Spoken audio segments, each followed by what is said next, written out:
In 1998 and 2002, Francis Crick and Christoph Koch of Caltech concisely reviewed visual consciousness to clarify the subject.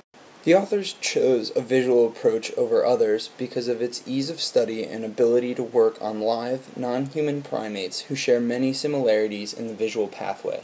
Let us first define the usefulness of visual consciousness as the best interpretation of a visual scene made available to multiple brain regions in order to plan and execute voluntary motor actions.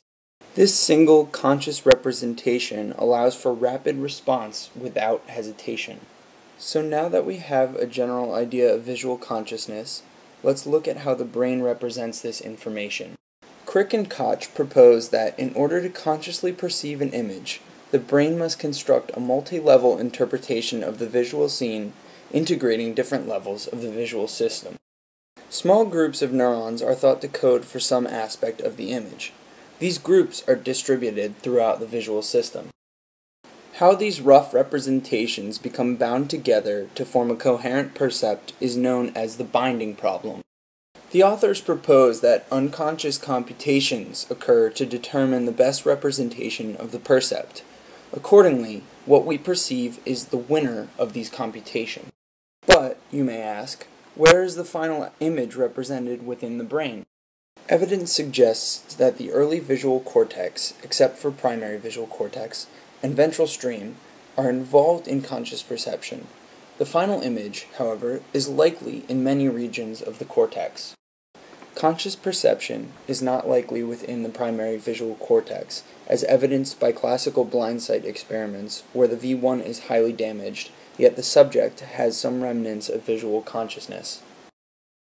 Now that we have a basic understanding of visual consciousness, let's look at the background on a theory that proposes synchronized brainwave oscillations as an efficient mechanism underlying consciousness. First, let's look at how these oscillations are recorded and analyzed using electroencephalography. Electroencephalograms, or EEGs, measure changes in potential difference via electrodes placed on the scalp. Different oscillatory patterns have been shown to represent distinct states of consciousness. The alpha rhythm is a regular pattern with a frequency of 8 to 13 Hz. It is generally recorded in the occipital region during awake but relaxed states. The beta rhythm is a low amplitude, high frequency, irregular pattern observed during excited and REM sleep states. The theta rhythm has a frequency of 3 to 7 Hz and is commonly associated with drowsy states, but it also may be involved in perception, as we'll discuss later. The delta rhythm has a low frequency of 0.5 to 2 Hz and is generally observed during deep sleep. Finally, the gamma rhythm is a very high frequency at 30 to 100 Hz and is associated with conscious perception. Now we're going to take a more in-depth look at EEG and conscious perception. Multiplexing of distinct EEG rhythms provides a plausible mechanism for perception and maintenance of working memory. It has been found that local field potential is inversely related to frequency. Thus, lower frequency alpha or theta rhythms may modulate higher frequency local events. As such, these low-frequency oscillations can be said to be the context of neural representations.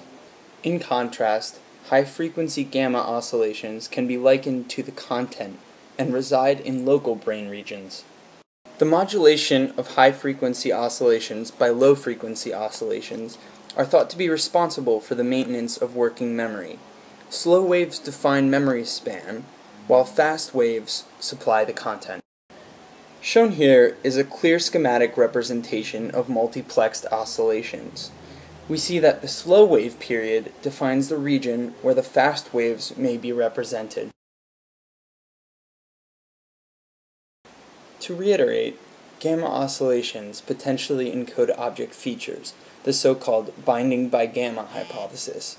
This is supported by studies that have found a correlation between thalamocortical and corticocortical gamma rhythms and mammalian consciousness. Further, local and long-range gamma synchronization correlate with the onset of visual perception. Theta rhythms are low frequency and extend over a large region. They modulate gamma patterns and assist in gamma synchronization within and between regions. Theta rhythms may also act to regulate new perceptual experience, where only one percept may occur per theta cycle.